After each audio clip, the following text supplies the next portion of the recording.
Good morning, everyone.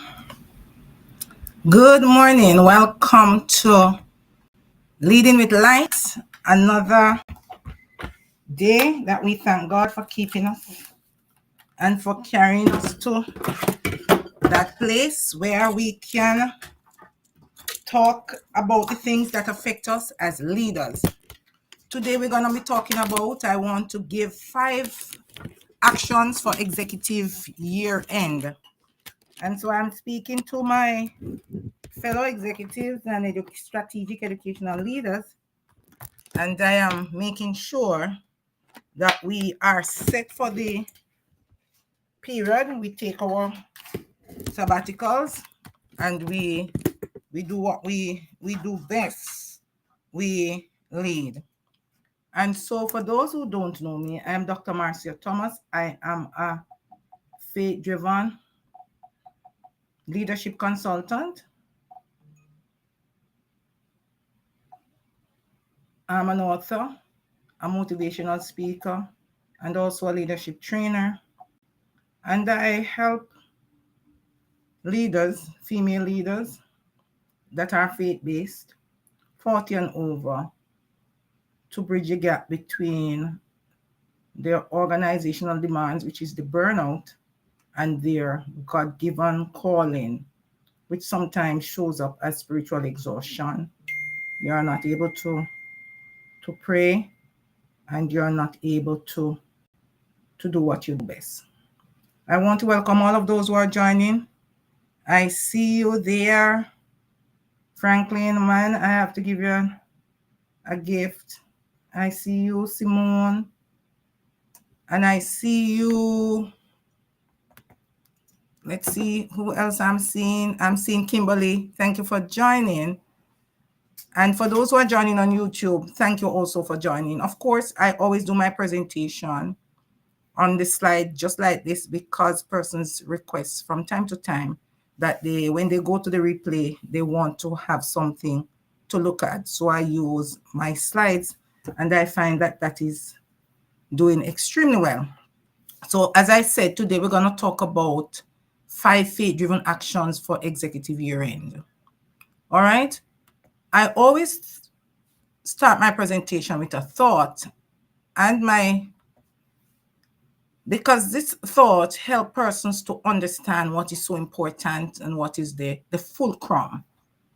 And so leaders and executives carry a terrible weight, an incredible pressure that can often lead to exhaustion. And this exhaustion is intensified as you get closer to the year end. You try to get things done that you never got done. You try to push everything in, especially if there is a conflict between your profit and loss and your targets. So you have this hustle mindset instead of this stewardship mindset. And so I want to take you to a strategic closer this morning. I want us to understand that fast is not what is required at this time. It's finishing. It's not doing everything fast and trying to get everything in. It's finishing what you were really divinely orchestrated and destined to finish. So time is what we want most, but what we use worse. And how do we use time worse? I'm going to go into that just a little. But I want us to focus on what I just said. Time is what we want most, but what we use worse. Now, I want to put time in perspective for the faith-driven executive or leader because we may see it just a little differently. So time is a kingdom resource. So our time is a divine resource. Thank you for joining, Mary and Ruthlyn. Thank you so much. I'm seeing you. You can't manage time. You can only steward your resources. And of course, you're going to learn what the resources, what I mean. And true wisdom comes from strategic time management. Time wasted can never be regained. And also, God explains clearly in his word that there's a time for everything under the sun. Even in your work, in your professional, in your personal, there's a time for everything.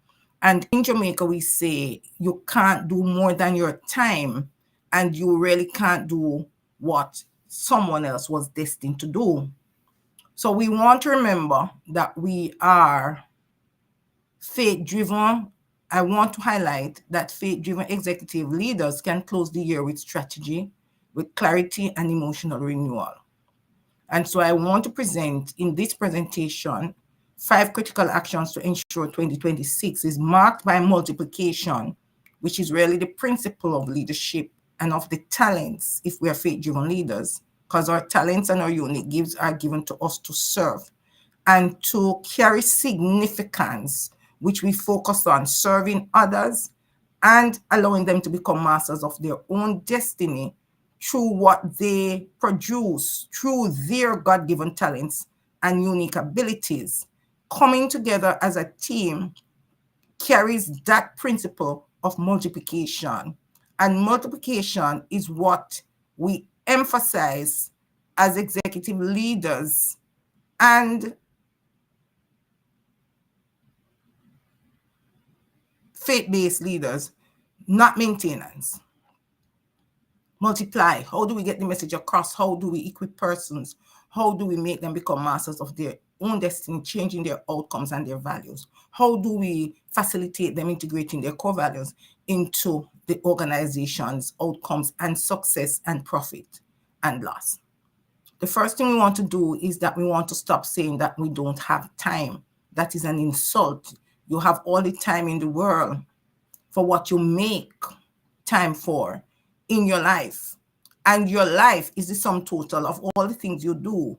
None is separated and put into a personal compartment. So we want to make sure that we understand that. So let's go now to the stewardship of time. So we want to look at the fact that we are not just leaders. We are leaders, but we are not just leaders or just executors. Our job isn't just to finish the race, but to strategically analyze the path we took so we can run faster, more aligned in the race for the next year. So as I said before, time stewardship isn't about speed, it is about purpose alignment. And so we must seek to work from purpose and not from pressure. Our job isn't to finish this race, but to strategically analyze the path we took in 2025. And we call that reflection. Reflection is looking at the past to see how we can navigate the future, because we want to avoid the mistakes and we want to carry the things that work perfectly and we want to amplify them and we want to work with improving them. Good morning, Dr. Leslie. Thanks for joining. This really shows up for me as clarifying our values. Yes. Then we do the things with the highest value first. I was about to refer to that training that I did with you, that session on Monday that worked so well, and on a Friday that talks about those things. You are the expert. We're going to have to carry you in at some point to talk about the things of the highest value first. You know, I took that away and it resonates with me as prioritizing. Yes, prioritizing is so important. All right. Bruce Lee says the successful warrior is the average woman with laser-like focus. I don't know if you agree, but I like it. Bruce Lee did say the successful warrior is the average woman with laser-like focus. And I really agree, because we have to transition in this path, this journey of leadership, from the hustle mentality to the stewardship mindset. So it's not about hustling harder, it's about finishing aligned with God's wisdom. So I want you to ask yourself, where has my time been serving God and where has it been serving pressure? Where have I submit to pressure and not purpose? Where? And so when we look at that, we begin the journey of strategic and intentional reflection. And so we want to look at auditing our time and our boundaries, and that is the space stewardship. I call that the space stewardship. And I want to say most leaders don't burn out from workload. It's not the workload that is our problem. It's the boundarylessness, where we say yes to every single thing. And we ask, where did the time go? Where did the time go this month, this year, this week? That didn't generate what we want to generate.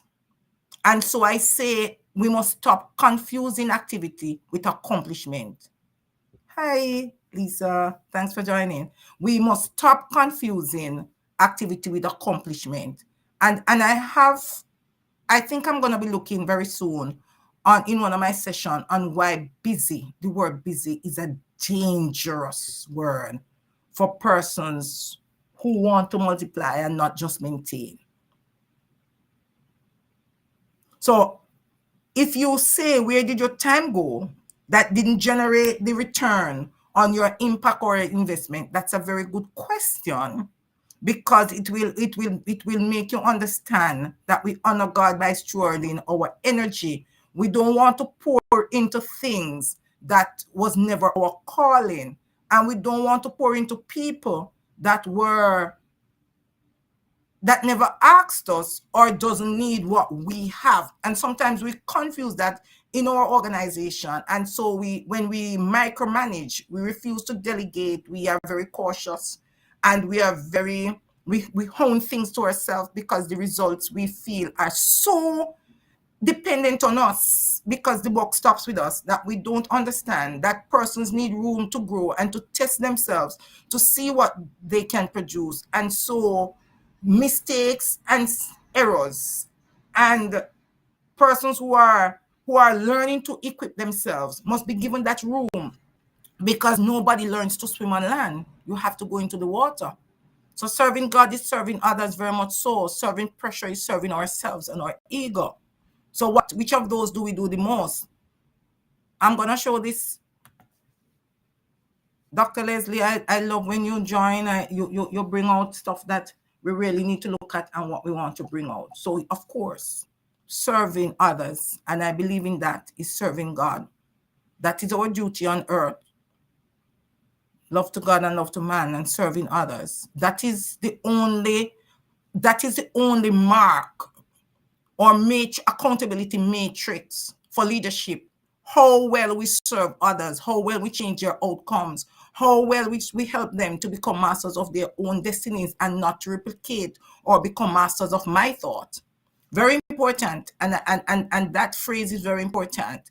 A lot of times the matrix change because so much is weighing on leaders, and they are the ones who go to the boardroom. They are the ones who have to give the answers and to explain the choices, the profit, the loss, the mission, and the vision, and how far we have gone and why we are having these results.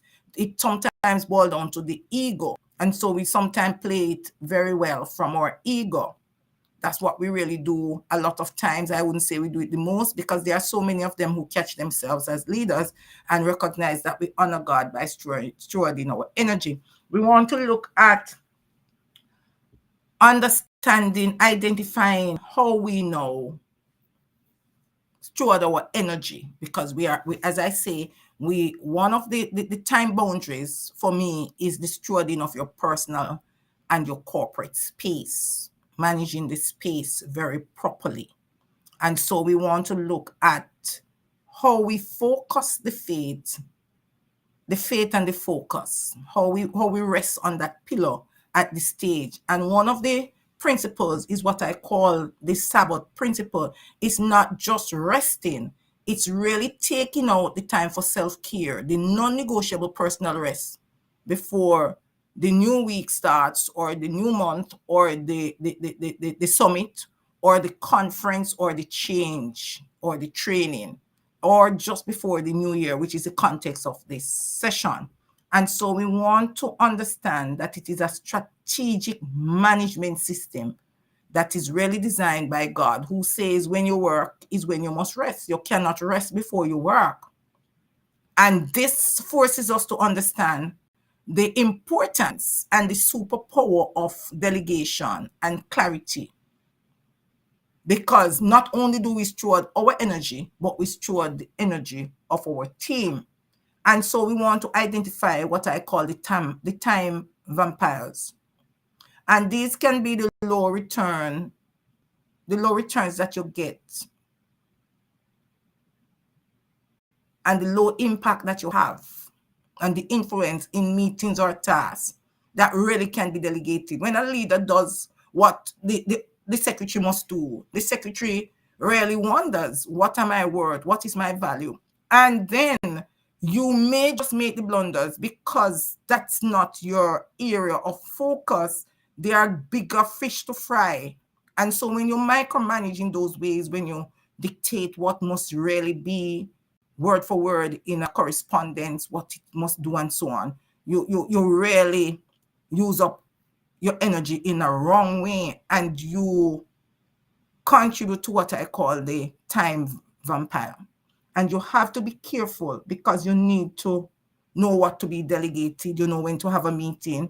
Some of us go into meetings with agendas that put people to sleep because they really do not address the core, and we still leave those meetings with things unaddressed because we spend time with the menial things that really don't change. We don't listen much, and so on, and we have to be careful. And then I talk about, as I said before, implementing that Sabbath mandate, which is strategically scheduling your non-negotiable personal rest, where you shut down your phone at a certain time and you don't do certain things. Thanks for joining, Jonathan. Thank you so much for joining. Thank you so much for joining, Lisa. I see you there. And all those that are on that I'm not able to see. And I talk about what we call now the biblical no. And I name it that way because it is really the specific professional request you will definitely say no to in the first week of January, because you have preserved what you're calling your sacred energy. You are actually preserving that energy, and that's why it is sacred.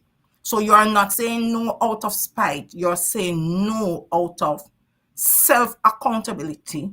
You are actually saying no for corporate accountability, which we are now calling the stewardship, because when you keep saying yes, you actually shackle people to believe that you are always there for them. And so if something happens, you actually have forced them into learned helplessness because you used to do what they were very capable of doing, but you prevented them from doing, whether by default or just by your nature. So we want to look at the time boundary, and we want to make sure that we frame it because your time is finite.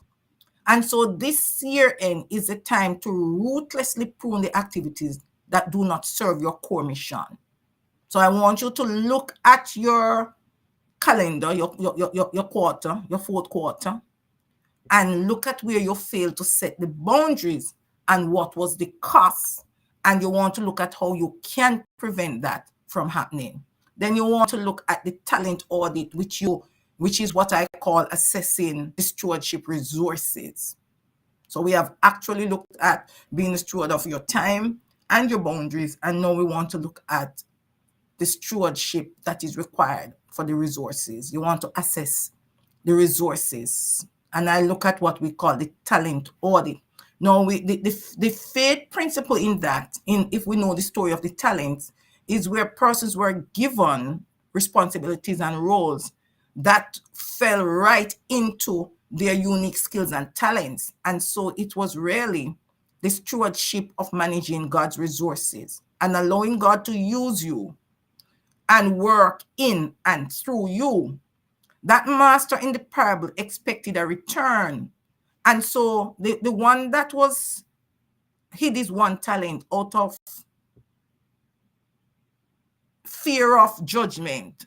Dr. Leslie, you want to help me here? Or fear of failure, or even just covetousness, showed us the principle of maintenance. Maintenance is not multiplication. And so our faith, which is what we need as executive leaders and strategic leaders is that we need to, our faith is what makes us steward resources properly and maximize our return of impact or investment using the resources entrusted to us. And so we must identify the buried talents, because every leader has three core resources: your energy, your relationships, and your influence. And I think I want to dig into that in another session. So we flesh it out, and then I'll ask other persons with more expertise in that area to join me. But every leader has three core resources. I learned that when I was doing my leadership courses: energy, relationships, and influence. And I have put that down quite carefully. And so we want to identify the buried talents, which resource, staff or skill or budget line or technology was underutilized due to fear or caution or lack of knowledge. We are afraid of using the AI. We didn't master it. We didn't try to use it because we don't trust it. We are not trusting of it. And we also want to look at how you measure multiplication.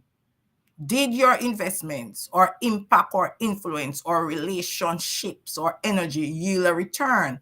And if it didn't, why? Why didn't it yield that return? Did you invest these resources where God was leading or where people were pulling? Did you work from pressure or you worked from purpose? Those are questions I want us to ask ourselves. What was well utilized and what was overlooked? Because the moment we put those into the right space, into the right categories, then we are able to prune the dead wood. And so we would now be able to determine which low impact systems or programs or staff assignments that we must strategically cut off or repurpose. Because the biggest buried talent is cautious thinking. And if we are to apply the faith principle, we want to shift our focus from being busy to being fruitful. We want to shift from being busy to being fruitful. So I want you to identify one bold strategic investment that you are afraid to make that could 10x your impact.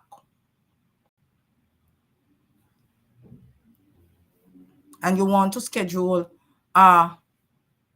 maybe a 1-hour multiplication session with your key leadership persons, your middle managers and so on, or actually with your board or with a coach, and get them to make the change so you understand what is happening. And then we want to look at how the relationship stewardship, resolving team, getting the teams aligned. So you want to resolve team alignment and conflict. And the end of year is the best time to address friction. Because, misalignment creates silent drains and toxicity that will explode if it is not resolved. And I think leadership, I think strategic, our relational stewardship is very important, because I believe that unresolved conflict is a leadership weakness. Sometimes you wait too long to address the conflict. Some leaders feel that the conflict will solve itself over time. It will phase out and so on. And some resolve the conflict but take sides. And so when it is balanced, it adds value. And when it is misaligned or unbalanced, it creates worse conflict. And then these wounds begin to fester, because on the surface, we are using band-aids and we are hiding behind organizational structure and principle. So the conflict that goes unaddressed becomes the next year's sabotage. So you want to align teams with their roles, with their strengths, and with their purpose.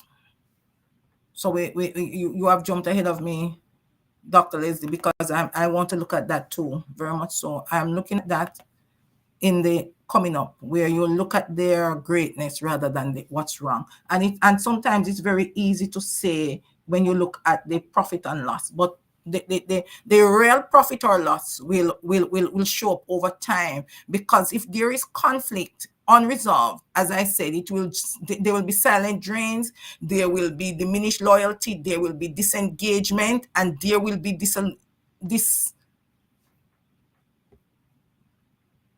disillusionment that will allow persons to feel that it is not worth it. So what am I saying to you? I say that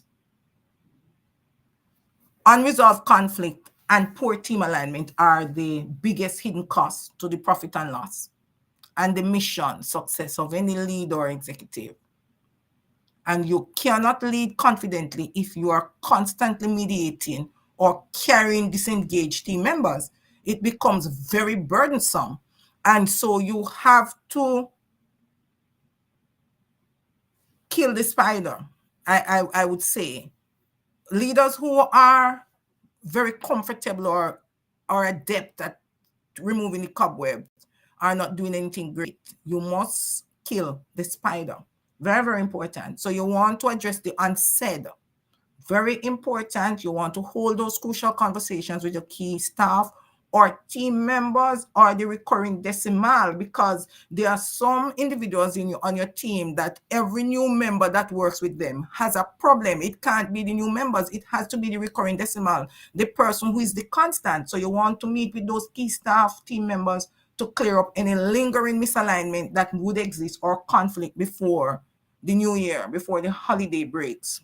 And you want to review the mission mandate with everyone. They must remember and revisit the vision for the next year. And it must be clear that they know their specific role in fulfilling that mission, and also in achieving the mission or the profit and loss target, how they maneuver and navigate it, so we are more on the profit side than on the loss.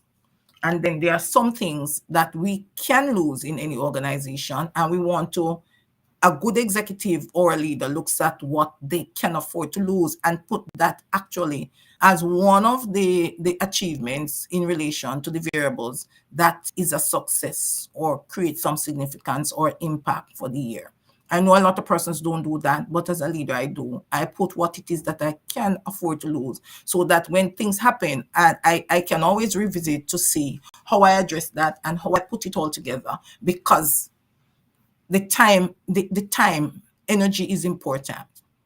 And then there's the forgiveness factor that you're talking about here, that you have presented here, Dr. Leslie, that I want to look at as releasing the past professional slides, or actually the disappointments with yourself and with others, and focus on the greatness and also on the victories and the achievements rather than what's wrong. And to enter the new year on burden. So you can enter your new year on burden. So we have looked at the boundaries. We have looked at the time and the stewardship of time and boundaries, stewarding your time, your boundaries, and your space. We have looked at how we steward the relational stewardship. And then we want to look at the question now: what are the unresolved tensions blocking your momentum? You want to look at that as you move for that. And you want to first go as a Christian leader and be reconciled to them. Then you come after. That's what the Bible says, Matthew 5:24. You want to do that principle where you make people resolve their issues generally, openly, and if it's a private thing, and then you want to resolve your issues or conflict that you may have with your team, because your team might be saying that you did not speak to them very right when you were anxious, or you were under stress, or somebody might have been affected because you reacted strongly and firmly, not harshly, but they may have misunderstood it to persistent unpunctuality, or not that person not meeting their deadline. So we have to be very, very careful. And you're gonna have to talk to me and tell me more about the red car theory, Dr. Liz. We're gonna talk about that. All right. So you also want, and what I'm saying now might be a very tedious thing for some persons, but you want to also look at reconciliation as maybe a clear resolution or separation, because when the person and you speak, Some persons say that they will not be doing this or that.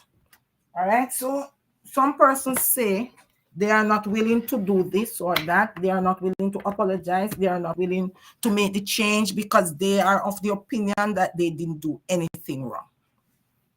So it might just be a clarity point, and the relationship stewardship will now require you to as a reconciliation, a clear resolution or separation that would precede the future productivity. And we want to look at that. So the year end, as I said, is the real time that is good to clean the slate and ensure your team is rowing in the same direction as you. All right, then we want to look at the last action, which is corporate and personal stewardship, where you want to focus, future focus, you want to have the future focus and the personal renewal. And I say in this one, you really need to be proactive and not reactive. All right.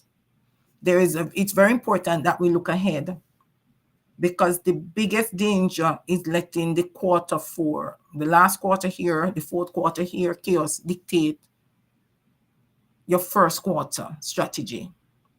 You want to remember what your goal was, and you want to look at the ways in which you can comfortably achieve this goal.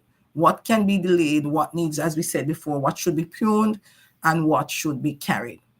So you want to, when I talk about future focus, I'm not talking about planning. I'm talking about positioning. You have already planned. From your start the year, you already planned. And I talk about not doing resolutions and the danger of it, and more about how we position and set goals. Now, this is very important because we want to look about, when I talk about setting your goals, I want to talk about setting your one non-negotiable goal from the first. What is your one strategic multiplier? And I'm not talking about your to-do list, because remember I said activity. We are not to confuse activity with productivity. Being busy doesn't necessarily equal productivity. I want us to look at the one strategic multiplier that, if accomplished, makes everything else easier. And you want to set that intention. If you didn't do it before, I'm speaking to you, and I'm hoping this is helping. And so you would want to set that goal, that intention now. So that is the single most strategic objective that aligns with your ultimate purpose, which is your profitability impact. We want to look at that. So you don't want to make the noise of the new year drown out your clear mandate. You want to put that mandate on the forefront. And so I'm saying you're not planning your positioning. Without renewal, vision becomes cloudy and leadership becomes mechanical. If you don't have that one multiplier, that strategic objective that aligns with your ultimate purpose, which we are calling your profitable impact. And that's what I focus on. Filling the gap for profitable impact.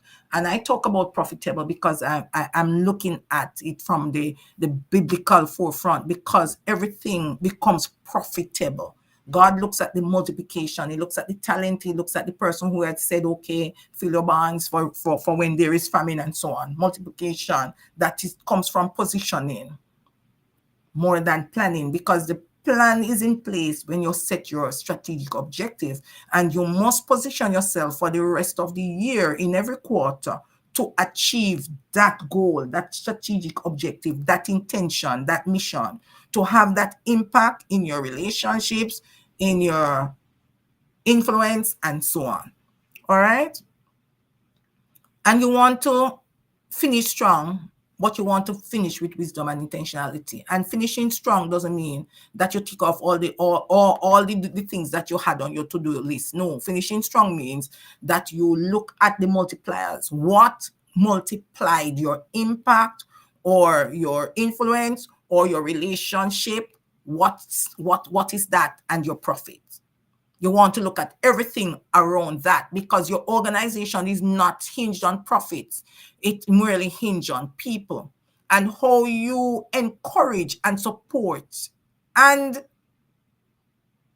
empower people to carry out their roles and responsibilities integrated by their unique gifts and their core values into fulfilling the goal and the mission and the intention, that strategic multiplier that helps things to become easier.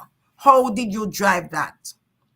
And how do you do it now if you didn't do it before? You want to set faith-driven intentions. We call that corporate and personal stewardship. You want to create space for people to rest and restore and renew themselves. So you want to make sure that the leaves are out there, because you have some corporations who the leaf is banked up, but they tell you it's a bad time because the organization is going through this and that. But it's a bad time for who? Because this person in your organization is a whole being and has connections and obligations that are outside of your organization, and they are doing more than what is required already. So you want to create those space for rest and restoration without them feeling fearful or threatened. And then you want to seek God's direction before creating next year's goals. But one thing I know is that this renewal is important, because this focus and personal renewal for each and every person, including you, the leader or the executive, is very important. It precedes revelation. When persons are rested, when they are feel valued, and when they're feeling appreciated, then the creativity and innovative juice flows, and persons are open to share because they know they can share without judgment, they can collaborate, they can refine, and they can actually create a product that will do what it's required to do. And so we also want to understand that if we're talking about the focus and the personal accountability, we want to also look at how each person's draft their personal legacy, what they would say is their personal legacy. And we want to make sure that we lead, because we cannot lead others to sustainable impact if we are personally depleted. And so your renewal time is the seed of your next great idea. And as I said before, you want to finish strong, but you also want to finish with wisdom and intentionality. And so let's look at the impact that we had out there, the impact that we said at the different levels of impact. We talk about the times and boundaries audit, the resource and talents audit.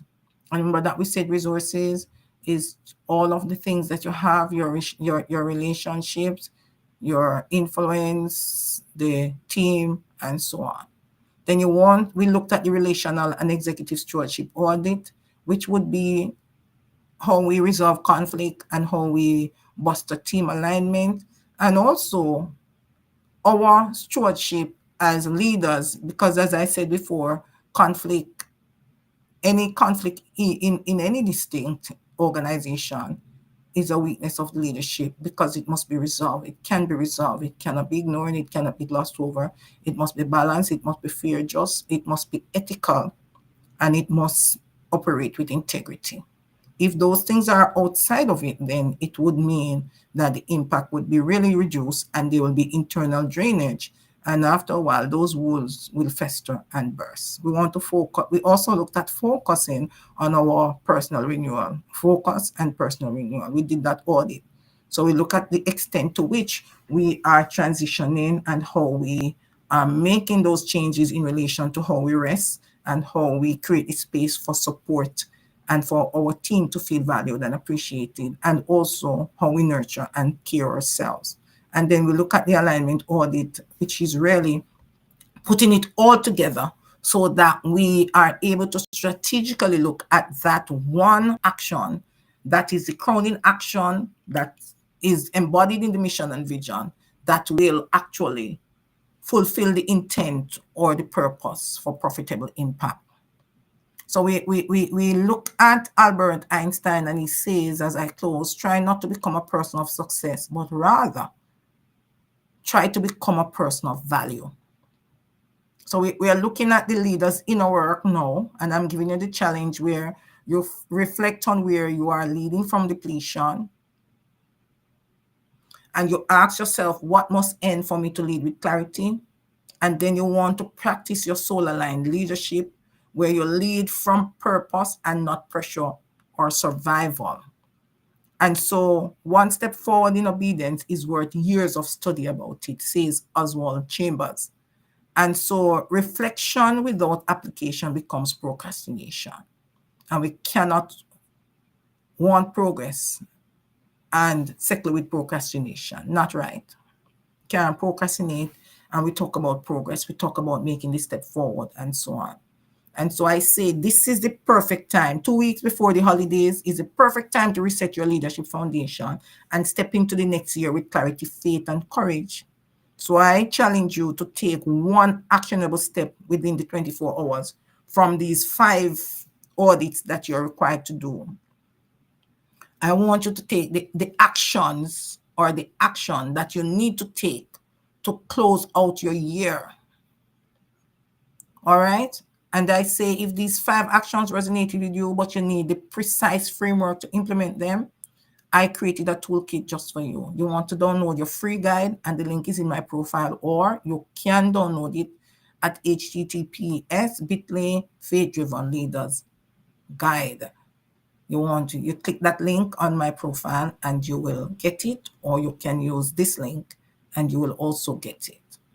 Then I also want you to, if you are still looking after you do that, you need to schedule your executive stewardship clarity session, which is really a conversation that is designed to help leaders to develop strategic clarity on how to resolve the paralyzing conflict between burnout, which comes from your corporate demands and the profit and loss mission, and your calling, which sometimes shows up as spiritual exhaustion, which will lead you now to sustainable faith-aligned growth. I also encourage you to support a Jamaican farmer. I am presently on a relief project to help Jamaican farmers. So sales of the book, My Faith Looks Up, between November and December 30, 25% of the profits will go to farmers if it is 1,000 copies that are sold.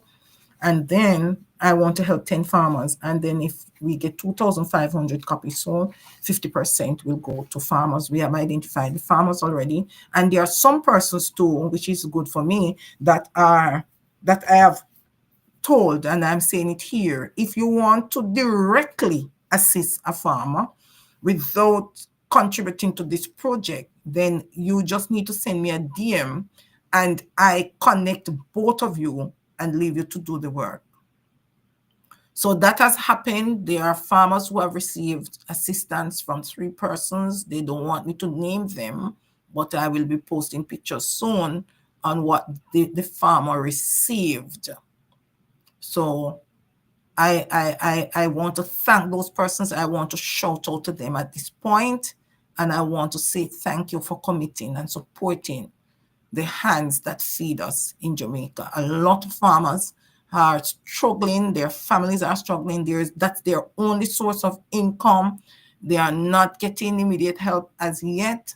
They don't know where to turn. They are collecting their care packages. They are going to their soup kitchens. Really not right. They have lost their homes. They have lost their farms. I would really love if we could at least support, at least, I looked at 10, if it's the 1,000 copies that is sold based on the cost of it. So we can at least help 10. We want to move to the 25, but we want to look at starting January, which is usually a very hard month for farmers, whether they suffered a crisis or not. So we want to make that move at that time and give proof. I'm going to send a graph very soon to show the progress we're making. And I'm encouraging persons to share the link and donate and gift to a church group or so on. Upgrade your faith while you're helping others. All right. I want to thank you all for joining. And I want to say to you, have a blessed and purposeful Self-Care Tuesday. You are reminded that you are not just a leader. You are a divine vessel with a sacred assignment. God doesn't want you to serve from empty. He wants you to serve from your overflow. Have a great day, everyone, and God bless you. Thank you so much for joining. Franklin, Simone, Jonathan, Lisa, Dr. Leslie, Kimberly. All right. And those who I'm not seeing, thank you always so much for joining and for supporting. And for those who are going to watch a replay, have a great time, and I hope it benefits you.